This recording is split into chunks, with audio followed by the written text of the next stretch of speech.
L'Arbre de Noël, c'est un film avec Bourvil. L'Arbre de Noël, c'est aussi, et dans la majorité des cas, avec des guirlandes dessus, un sapin. Et puis l'Arbre de Noël, c'est aussi une tradition dans les entreprises, les services publics, les collectivités locales. C'est parfois même un grand moment pour tous les salariés et leurs enfants, avec réservation d'un théâtre ou d'un gymnase, le temps d'un spectacle de clowns, de jongleurs ou d'acrobates en slip. Et puis c'est surtout le moment d'une nouvelle distribution de cadeaux, comme ici en 1968, c'était l'Arbre de Noël de la mairie de Dijon. Là, c'était dans une crèche à Dijon, toujours. Alors l'Arbre de Noël était bien joli, mais l'ambiance pas folichonne. L'atmosphère était plus joyeuse au théâtre municipal, c'est ici qu'était organisé ce jour-là l'Arbre de Noël de la police. Les enfants des policiers de la Côte d'Or recevaient leurs cadeaux de Noël et le Père Noël fut généreux en leur offrant d'abord un spectacle de qualité. Acrobates, danseurs, équilibristes détinrent sous leur charme un grand moment avant que ne vienne l'heure de la distribution des cadeaux.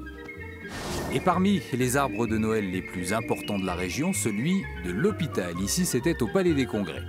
1700 enfants, du plus bas âge à 11 ans, ont ainsi accueilli le Père Noël. Ce sont les enfants des 3700 employés du centre hospitalier régional. Rappelons au passage que le CHR est le plus gros employeur de la municipalité dijonnaise. L'ORTF, puis FR3 Bourgogne n'échappaient pas à la règle. On en montrait même quelques images dans le journal. À la grande joie des salariés, on n'est jamais si bien servi que par soi-même. En 1984, FR3 trouve enfin plus opportun d'utiliser ses moyens de communication au profit d'une noble cause, le Noël des enfants les plus démunis. Ils seront 1200 mercredi et FR3 essaiera de leur donner un vrai Noël. Le bilan avec Jacques Revon.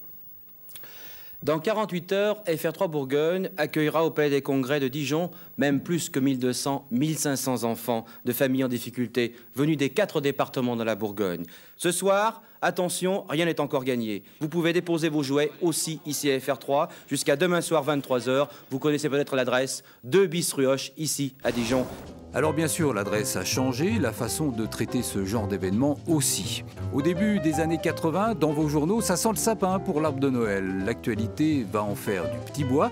Il est rayé de la liste des marronniers. En jargon de journaliste, ces sujets qui reviennent chaque année à un moment donné. Mais contrairement à l'arbre de Noël, le sapin de Noël, lui, reste bien un marronnier. Et oui, qu'il s'agisse de sa culture dans le Morvan, de la façon de le recycler, et évidemment, entre les deux, de son rôle de seul, unique et véritable arbre de Noël.